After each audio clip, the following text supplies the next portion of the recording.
హైదరాబాద్ ఆడిన first match తర్వాత 284 అంత కొట్టారు కదా, అప్పుడు అందరూ ఆశ్చర్యపోయి కమాన్ హైదరాబాద్ కమాన్ అని. నేను నా ఇన్స్టాగ్రామ్లో స్టోరీ పెట్టా, మీకు కొరతనం బాగాలేదా, 244 కొడితే దానికి ఆశ్చర్యపోతారంట్రా, ఈ సంవత్సరం హైదరాబాద్ 300 కొట్టిద్ది, అది కూడా ఒకసారి కాదు 3 సార్లు నేను అనుకున్నా. సో అసలు అంటే మనకు అలాంటి పిచ్చెస్ ఉన్నాయి, రోడ్డు లాంటి పిచ్చెస్, హైదరాబాద్ బెంగళూరు వీటన్నిటిలో ఆడినప్పుడు ఈజీగా 2-3 సార్లు కొట్టేద్ది, మీరు దీనికి ఆశ్చర్యపోకండిరా, నేనేం ఆశ్చర్యపోలేదని చెప్పి పెట్టా. కట్ చేస్తే అప్పటి నుంచి అన్ని దారుణమైన పరాజయాలే. సో నీళ్లు పోసారు అనుకుంటాం కదా, అంటే ఒక సామెత ఉంది తెలుగులో. నిన్న మ్యాచ్లో అదే జరిగింది, అద్భుతంగా, అంటే చాలా రోజుల తర్వాత మన వాళ్ళు అద్భుతంగా ఆడుతున్నారు. పవర్ ప్లేలో అన్ని వికెట్లు, అదొక రికార్డు, చెత్త రికార్డు వాళ్ళకి, అవతల టీం వాళ్ళకి, టీసీ వాళ్ళకి. నెక్స్ట్ మన కెప్టెన్ బౌలింగ్ వేసిన ప్రతి ఓవర్లోనూ వికెట్. మ్యాచ్ అయిపోతుంది 15 ఓవర్లో ఆల్అౌట్ అయిపోతారు అనుకున్నా, బట్ అవ్వలేదు, అదొక దరిద్రం లేదు, అది కూడా అయిపోయింది, మ్యాచ్ అయిపోయేదేమో. ఈజీగా గెలిచేస్తారు అనుకున్న మ్యాచ్లో వరుణ్ దేవుడు మరి ఆయనకి ఏం ప్లాన్స్ ఉన్నాయో ధైర్యాలే నీళ్ళు చల్లాడు, మ్యాచ్ బొక్క.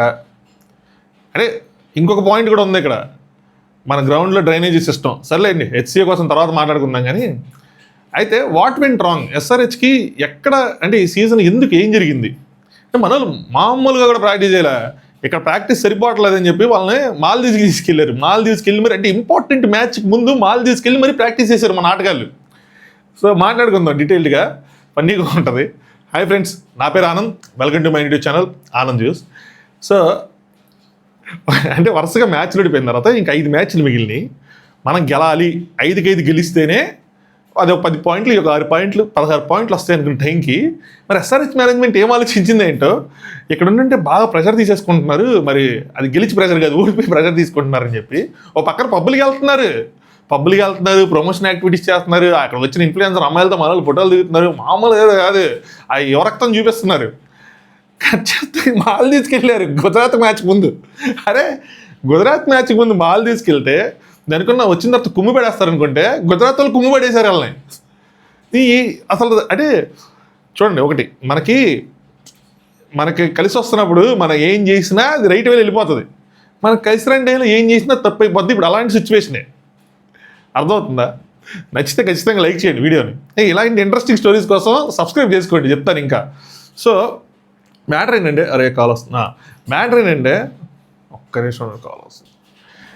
మ్యాటర్ ఏంటంటే ఐపీఎల్ ఆక్షన్ ఎన్ని అయిపోయి స్టార్ట్ అవడానికి ముందు ప్రతి ఒక్కరు ఎవరు అడిగినా కూడా ఈసారి ప్లే ఆఫ్స్లో ఎవరు ఉంటారంటే, ఎవరి పేరు చెప్పినా చెప్పకపోయినా అందరూ చెప్పిన పేరు ఎస్ఆర్హెచ్, 99% పీపుల్ చెప్పిన పేరు ఎస్ఆర్హెచ్. సో ఖచ్చితంగా ఎస్ఆర్హెచ్ ప్లే ఆఫ్స్లో ఉంటుంది అని చెప్పి దానికి తగ్గట్టుగానే ఫస్ట్ మ్యాచ్ ఏదైతే ఆడారో ఎస్ఆర్హెచ్ వాళ్ళు 284-85 రన్లు కొట్టారు, ఇషాన్ కిషన్ సెంచరీ. ఏందిరా ఇది అని చెప్పి అందరూ ఆశ్చర్యపోయారు. ఆశ్చర్యపోతే నేను చెప్పాను స్టార్టింగ్లే, కొరతనం బాగాలేదు వీళ్ళకి, ఇందులో ఏముందరా గొప్ప, మీరు అసలు బెంగళూరు మ్యాచ్ వెయిట్ చేయండి, ఆ గ్రౌండ్కి వెళ్ళి ఆడినప్పుడు చూడండి 300 పైన కానీ కింద ఉండదు అని చెప్పి నేను అనుకున్నా. అక్కడ కట్ చేస్తే వరుసగా ఓడిపోతానే ఉన్నారు. నాకేమనిపించిందంటే మెయిన్ రీజన్స్, నాకు ఫస్ట్ రీజన్ ఒక 3 రీజన్స్ చెప్తా, మీకు అనిపించిన రీజన్ కూడా కింద కామెంట్ చేయండి, మీరేమనుకుంటున్నారు ఏంటి ఎస్ఆర్హెచ్కి ఈ పతనానికి కారణం ఏంటి అని చెప్పి. అయితే నాకు అనిపించిన ఫస్ట్ రీజన్ 1, 2, 3 టాప్ 3 బ్యాట్స్మెన్స్ ఎవరైతే ఓపెనింగ్ నుంచి ఫస్ట్ 1 డౌన్ వరకు వస్తున్నారో ముగ్గురు లెఫ్ట్ హ్యాండర్స్. అగైన్ చెప్పాను కదా, మనకి ఏదైనా కలిసినప్పుడు అదంతా బాగానే ఉంటుంది. నేను చిన్నప్పటి నుంచి వస్తాను క్రికెట్ ప్రకారం, బుక్ క్రికెట్ రూల్స్ అంటారు కదా, సో ట్రెడిషనల్ ఆ వేలో చూస్తే అన్ని టీమ్స్ ఓపెనింగ్కి ట్రై చేసేది left and right batting combination కోసం. ఎందుకంటే బౌలర్స్ ఎవరైతే బౌలింగ్ చేస్తున్నారో వాళ్ళ రిథమ్ సెట్ అవ్వకూడదని, తెలుగులో లయ అంటారు, సినిమా హీరోయిన్ లయ కాదు, రిథమ్ లయ, నీ బాడీలో లయ లేదంటారు చూసారా అది. సో ఆ లయ సెట్ అవ్వకూడదు, వాళ్ళకి ఆ లైన్ అండ్ లెంత్ దొరకకూడదు. సో వాళ్ళు ఎప్పుడు కరెక్ట్గా, అంటే వాళ్ళ లైన్ అండ్ లెంత్ అలా చేస్తామంటే మన వికెట్లు పడిపోతాం అన్నట్టు.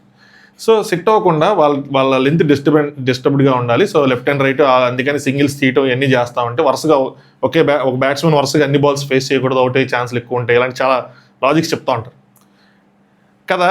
మరి అలాంటప్పుడు వీళ్ళు ఏంది టాప్ 3 ముగ్గురు లెఫ్ట్ హ్యాండర్స్నే మరి ఎలా వస్తారు ఏంటి అని అనుకుంటా ఉంటే, వన్ ఆఫ్ ద ఫ్యాక్టర్ ఇది, ఎఫెక్ట్ అండ్ ఫ్యాక్టర్ అవతల బౌలింగ్ టీమ్ సెట్ అవ్వడానికి కూడా. 2020 కంటే పెద్దగా మీకు కనిపించకపోయినా, బట్ నాకు అనిపించిన పాయింట్ ఇది. నాకు అనిపించిన రెండో పాయింట్, చాలా ఉన్నాయి కానీ నాకు అనిపించిన టాప్ 3 పాయింట్ నేను చెప్తా దీనికి కారణాలు ఏంటి అన్నది. రెండో పాయింట్ వచ్చేప్పటికి ఏంటంటే నితీష్ కుమార్ రెడ్డి. లాస్ట్ సీజన్ నితీష్ కుమార్ రెడ్డికి ఈ సీజన్ నితీష్ కుమార్ రెడ్డికి నక్కకి నాగలో కనుకున్నంత తేడా ఉంది. మనడు కంప్లీట్గా out of form. Last year 300 పైన ఆర్డర్ రన్స్ కొట్టినట్టు, ఇప్పుడు 170 అంత కొట్టినట్టున్నాడు, 170 ఆర్డర్ రన్స్. అయితే లాస్ట్ ఈ స్ట్రైక్ రేటు 140, 150 ఉంటే ఈసారి 120, 2 హాఫ్ సెంచరీలు చేశాడు లాస్ట్ టైం, 70 అంత హైయెస్ట్ స్కోర్. ఈసారి అసలు హాఫ్ సెంచరీ దగ్గరికి కూడా రాలా బాబు. మేబీ అది ఏమైంది ఏంటి, ఓవర్ కాన్ఫిడెన్సా, ఎలా జరిగింది ఏంటి అన్నది నితీష్ కుమార్ రెడ్డి అసెస్ చేసుకోవాలి. ఎందుకంటే ఇట్స్ నాట్ అబౌట్ SRH, ఇది మన ఆంధ్ర ప్రైడ్ కూడా, మన తెలుగు ప్రైడ్ కూడా. ఇది 2 రాష్ట్రాల తెలుగు ప్రైడ్. తను ఇండియన్ క్రికెట్ టీంలో ఆడటం, ఇలాంటి ఫామ్ కనుక లేకపోతే పెద్ద ప్రాబ్లం అవుతుంది. సో ఖచ్చితంగా నితీష్ కుమార్ రెడ్డి ఇంకొంచెం బలంగా ఆడి ఉన్న మ్యాచ్లైనా కనీసం ప్రూవ్ చేసుకొని, పైగా బౌలింగ్ కూడా వేయట్లేదు, ఉన్న మ్యాచ్లైనా ప్రూవ్ చేసుకొని బ్యాటింగ్లో ఎవరైతే సెలెక్టర్స్ వీళ్ళందరూ ఉంటారో వాళ్ళ దృష్టిలో డౌన్ అవ్వకుండా మెయింటైన్ చేయాలని కోరుకుంటా. బట్ SRHకి ఒక one of the reason Nitish Kumar Reddy కూడా ఆ మిడిల్ ఆర్డర్లో స్ట్రాంగ్గా లేకపోవడం. 3వ రీజన్ బౌలింగ్. అసలు అంటే పేపర్ మీద బలంగా ఉన్న టీము, అంటే మొహమ్మద్ షమీని వీళ్ళు తీసుకున్నప్పుడు ఖచ్చితంగా వర్కౌట్ అయ్యిద్ది అని అనుకున్నారు. మొహమ్మద్ షమీ పవర్ ప్లేలో మోస్ట్ ఇంపాక్ట్ చూపించే బౌలర్. కానీ ఆ ఇంజరీ, ఆ సర్జరీ తర్వాత మరి ఆయనలో ఫిజికల్గా వచ్చిన మార్పులు కానీ, లేదంటే కాన్ఫిడెన్స్ లెవెల్స్ కానీ, అసలు PBKS మ్యాచ్లో 70 రన్స్ ఇచ్చాడంటే ఇంకొంచెం మిస్, ఫస్ట్ రికార్డు వచ్చేది ఆయన పేరు మీద. దారుణంగా ఉంది ఆయన పర్ఫార్మెన్స్ మాత్రం. చివరికి ఆయన డ్రాప్ చేయాల్సి వచ్చింది team. So Mohammed Shami form major reason అనుకుంటున్నాను నేను. లేదంటే 11 ఎకానమీ పవర్ ప్లేలో, ఓవరాల్గా కూడా అంతే ఎకానమీ ఉంది, 10 to 11 ఉంది. యావరేజ్ పవర్ ప్లేలో 55 బౌలింగ్ యావరేజ్. అసలు 300 పైన రన్స్ ఇచ్చింది. అందరికన్నా మనం వాళ్ళు కొట్టిన దానికన్నా ఇచ్చిన ఎక్కువ రన్లు ఎక్కువ ఉన్నాయి. So bowling major impact, that Mohammed షమీది వాళ్ళు పెట్టుకున్న ఆశలు డిస్టర్బ్ అయింది. సో నేను అనుకుంటున్న టాప్ 3 రీజన్స్. మీరేమనుకున్నారో చెప్పండి. అలాగే మన వాళ్ళు ఫస్ట్ మ్యాచ్ గెలిచారు, దాని తర్వాత వరుసగా 4 మ్యాచ్లు ఓడిపోయారు. మళ్ళీ తర్వాత జరిగిన మ్యాచ్ గెలిచారు. సో 2 మ్యాచ్లు గెలిచారు. దాని తర్వాత back to back Mumbai Indians మీద ఆడిన మ్యాచ్లు ఓడిపోయారు. దాని తర్వాత చెన్నైతో జరిగిన మ్యాచ్ అనుకుంటా మళ్ళీ గెలిచారు. గెలిచి 3 మ్యాచ్లు గెలిచారు. గెలిచిన తర్వాత ఉన్నవి ఇంకెన్ని మ్యాచ్లు, అప్పటికి 5 మ్యాచ్లు. సో 5 10 పాయింట్లు వస్తే ఈ 3 6 మొత్తం 16 పాయింట్లు అవుతాయి. There is a chance. అప్పుడు కూడా కాన్ఫిడెంట్గా చెప్పలేని ఛాన్స్, ఎందుకంటే అందరికి 18 పాయింట్లు వచ్చినా కూడా ఆశ్చర్యపోవసం లేదు. 16 వచ్చినా రన్ రేట్ ప్రకారం చూసుకుని మళ్ళీ డౌన్ అవ్వచ్చు. But there is a chance, major chance, అది పెద్ద ఛాన్స్. గుజరాత్తో మ్యాచ్ పెద్ద ఛాన్స్, గట్టిగా ప్రాక్టీస్ చేసి గట్టిగా ఆడి ఒక హోప్ క్రియేట్ చేసి ఎలిమినేట్ అవ్వకుండా ఆ తాడు చివరి పట్టుకొని ఆలాడుతున్నారు కదా, అలా ఆలాడుతా అట్లా తీసుకెళ్తారేమో ముందుకే అని అనుకున్నాను నేను అప్పుడు ఇంటర్నెట్ అది చూసి నేను వెబ్లో ఆశ్చర్యపోయి, మాల్దీవ్స్ ట్రిప్కి వెళ్ళి అక్కడి నుంచి ఫోటోలు పెడతా ఉంటే ఆశ్చర్యం. అప్పటికే పబ్బులో వస్తున్న ఫోటోలు చూస్తారు, ఏంద్రా వీళ్ళు ఓడిపోతానే ఎట్లా అన్నారు, గెలిస్తే ఏమవుతుందిరా అని చెప్పి. అదే చెప్తున్నా, ఇవన్నీ ప్రమోషనల్ యాక్టివిటీస్ కానీ ఈ పబ్బులు కానీ మాల్దీవ్స్ తప్పు కాదు. బట్ మనం ఓడిపోతున్నప్పుడు చూస్తే మాత్రం ఆ టీం మీద అభిమానం పెట్టుకొని, నేను SRH ఫ్యాన్ కాదబ్బా, టు బి ఫ్రాంక్ చెప్పేస్తాను. నేను SRHకి లాస్ట్ ఇయర్ నుంచి సపోర్ట్ చేస్తున్నాను బలంగా.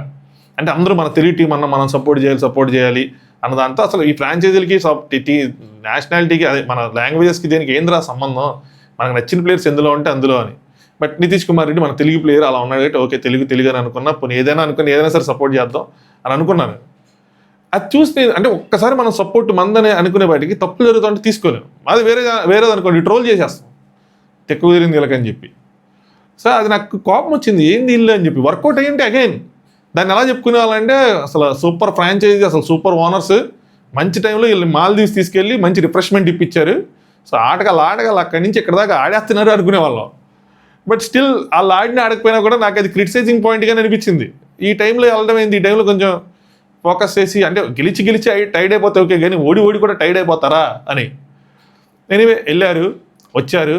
గుజరాత్ వాళ్ళు బలంగా కొట్టారు, 200 పైన రన్లు కొట్టారు. 30 రన్లు తేడాతోనే అంత ఓడిపోయారు.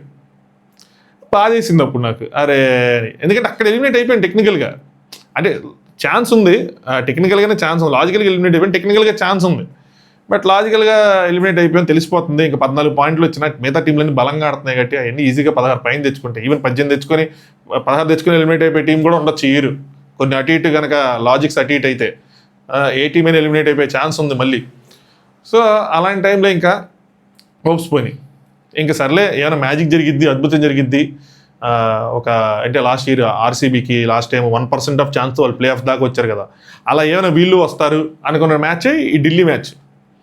మొహమ్మద్ షమీని అందరినీ తప్పించారు, బౌలింగ్ అంతా వర్కౌట్ అయింది, అసలు ప్లాన్ బ్యూటిఫుల్గా వర్కౌట్ అయింది. సాగదీశారు మ్యాచ్ని కొద్దిగా, కొంచెం టైట్ చేసి ఏదో చేసి 14-15 ఓవర్లకు 16 ఓవర్లకు అవగొట్టేసి ఉంటే, కొన్ని ఓవర్లు మ్యాచ్ ఆడేసి ఉంటే ఏమో చెప్పలేం. త్రివిక్రమ్ గారు ఏం చెప్పారు, అద్భుతం జరిగేటప్పుడు గుర్తించలేము, గుర్తించాల్సిన అవసరం లేదన్నారు. అలాంటిది ఏదైనా జరిగేదేమో going forward, we never know కదా. బట్ వరుణ్ దేవుడు మనకు అంత ఛాన్స్ ఇలా, అదే మీరు మరీ ఎక్కువ ఇచ్చేస్తున్నారు, అంతేం ఆలోచించాల్సిన అవసరం లేదు, నేను సింపుల్గా తగ్గొట్టేస్తాను అని చెప్పి డిబుక్కని వచ్చి మునిగి వెళ్ళాడు. మన తరతరాలుగా యుగాలుగా వస్తున్న మన cricket, Hyderabad cricket stadium association వాళ్ళకు దండవరా బాబు. అరే మ్యాచ్ వర్షం ఆగిపోయినా కూడా మ్యాచ్ జరపలేకపోవడం ఏంటి నాకు అర్థం కాలే. ఒక డ్రైనేజీ సిస్టమ్ ప్రాపర్గా బిల్డ్ చేసుకోవచ్చు కదా, ఓనర్స్తో గొడవలు ఏంది, వాళ్ళతో సార్ట్ చేసుకోవచ్చు కదా, వాళ్ళకి ఎందుకు ఈ ఎక్స్ట్రా టెన్షన్లు, వాళ్ళకు ఉన్న టెన్షన్లే సరిపోకపోతే.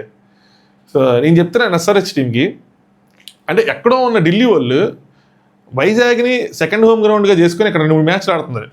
అదే కనుక మీరు కూడా సగం మ్యాచ్లు ఇక్కడ ఆడండి వైజాగ్ గ్రౌండ్లో. దెబ్బకి హైదరాబాద్ క్రికెట్ అసోసియేషన్కి భయం పడుతుంది, అమ్మో ఏదైనా ఇక్కడ మన అది ఇది చేస్తాగానే మొత్తం మ్యాచ్లు ఇటు షిఫ్ట్ అయిపోతారని. మాట్లాడండి, నెక్స్ట్ ఐపీఎల్ వాళ్ళతో మాట్లాడి చక్కగా ఎక్కడికి మీద సెకండ్ హోమ్ గ్రౌండ్ అని చెప్పండి. అప్పుడు ఇంకోటి ఏంటి తెలుసా, చాలామంది తెలుగు వాళ్ళకి ఇంకా దగ్గర అవుతారు, ఇంకా ఎక్కువ సపోర్ట్ వస్తుంది. చాలామంది ఓన్ చేసుకోవట్లా, ఇప్పుడు ఓన్ చేసుకుంటారు. ఓన్ చేసుకోవడానికి చాలా రీజన్లు ఉన్నాయండి. పార్టీ కమిన్స్ మన వరల్డ్ కప్ ఎన్ని తీసుకెళ్ళిపోయి ట్రావెల్ సెట్ కట్టి అది ఒక రీజన్స్ ఉంటాయి. బట్ ఎనీవే ఓనర్స్ అన్నది ఒక రీజన్ ఉంటుంది, అదే ఇది ఉంటుంది. కానీ బట్ మ్యాచ్లు కనుక జరుగుతూ ఉంటే ఓన్ చేసుకునే అవకాశం ఎక్కువ పెరుగుతుంది, సపోర్ట్ అన్నది ఇంకా పెరుగుతుంది గ్రౌండ్లో ఎక్కడికి వెళ్ళినా కూడా. సో అలాంటిది ఏదైనా స్ట్రాటజీ ట్రై చేస్తే అప్పుడు హైదరాబాద్ క్రికెట్ అసోసియేషన్ ఇది అవుతుంది. అది ఎంత ఇదంటే వాళ్ళని టికెట్స్ కోసం, పాసుల కోసం, ఫ్రీ పాసుల కోసం వాళ్ళని వేధించి ఒక బాక్స్కి తాళం వేసేసి కార్పొరేట్ బాక్స్కి చివరికి అది ఆ పంచాయతీ సీఎం గారి దగ్గరికి వెళ్ళింది. రేవంత్ రెడ్డి గారు దాని మీద ఆదేశిస్తే అప్పుడు అవి కొంచెం వెనక్కి తగ్గినట్టు ఉన్నాయి. దాని తర్వాత నుంచి రాలా ఈ న్యూస్లన్నీ బయటికి. నేనైతే అసలు ఒక పాయింట్ ఆఫ్ టైంలో నేను చదివి న్యూస్ మరి ఎంతవరకు నిజం తెలియదు కానీ వైజాగ్ అంటే హైదరాబాద్ వదిలేసి వెళ్ళిపోతాం అని చెప్పి ఓనర్స్ చెప్పేదాకా వచ్చిందన్న విషయం మ్యాటర్ అక్కడ అంత దూరం వెళ్ళిపోయింది అని వచ్చిందని చెప్పి. సో అలాంటివన్నీ సార్ట్అవుట్ చేసుకుని ఆట మీద వాళ్ళు ఫోకస్ చేయటం, వీళ్ళు కూర్పు మీద వీళ్ళు ఫోకస్ చేయటం, ఓనర్స్ మొత్తం అట్లీస్ట్ నెక్స్ట్ ఇయర్ అయినా సరే ట్రై చేయండి, వైజాగ్కి ట్రై చేసి నెక్స్ట్ ఇయర్ ఇంకా బలంగా ఆడాలి టీము. ఖచ్చితంగా టైటిల్ రేస్లో ఉండాలి, ముందు ప్లే ఆఫ్స్లో ఉండాలి. టైటిల్ అన్నది ఇంకా కొంచెం లక్ ఫ్యాక్టర్స్ చాలా ఉంటాయి, బట్ ప్లే ఆఫ్స్ వరకు రావడం అన్నది హార్డ్ వర్కే కదా. సో రావాలని కోరుకుందాం. సో హైదరాబాద్ వెళ్ళిపోయింది కాబట్టి మీరు ఎవరికి సపోర్ట్ చేస్తున్నారు, ఎస్ఆర్హెచ్ ఫ్యాన్స్ ఎవరు అంటే కింద కామెంట్ చేయండి. నేను మాత్రం అంటే నాకు ఫస్ట్ నుంచి ముంబై ఇండియన్స్ ఫ్రాంక్గా చెప్తాను, సచిన్ టెండూల్కర్ ఫ్యాన్ కాబట్టి నేను ముంబై ఇండియన్స్ సపోర్ట్. దాని తర్వాత రోహిత్ శర్మ, కొద్దిగా హార్దిక్ పాండ్యా వచ్చిన తర్వాత అంత ఇది లేదు, అంత గట్టిగా ఇంత ముందు ఉన్నంత అటాచ్మెంట్ అయితే లేదు. సో దట్స్ వై ఎస్ఆర్హెచ్ లేదంటే ఆర్సీబీ, అంటే ఆర్సీబీ ఎప్పటి నుంచి కొట్టలేదు కాబట్టి అలా అనుకున్నా. బట్ ఈసారి నేను అనుకోవడం ఏంటంటే పంజాబ్కి గట్టి ఛాన్స్ ఉందేమో అనుకుంటున్నా. సో శ్రేయాస్ అయ్యర్ మంచిగా కనిపిస్తున్నాడు, ఇంతకుముందు గెలిచిన అనుభవం ఎన్ని ఉన్నాయి కాబట్టి పంజాబ్ని ఈసారి విజయ తీరాలకు చేర్చి ఒక కొత్త చరిత్ర రాస్తాడేమో అని నాకు అనిపిస్తుంది. సో మీలో ఎంతమంది కనిపిస్తుంది ఏంటన్నది కింద కామెంట్ చేయండి, మీ ఒపీనియన్స్ని కింద కామెంట్ చేయండి. అంతే, వీడియో లైక్ చేయండి, దాంతోపాటు ఛానల్ సబ్స్క్రైబ్ చేసుకున్నారంటే సబ్స్క్రైబ్ చేసుకోండి. ఎవరైతే సబ్స్క్రైబ్ చేసుకుంటున్నారో నిజంగా thank you so much. Thanks for watching Anand views.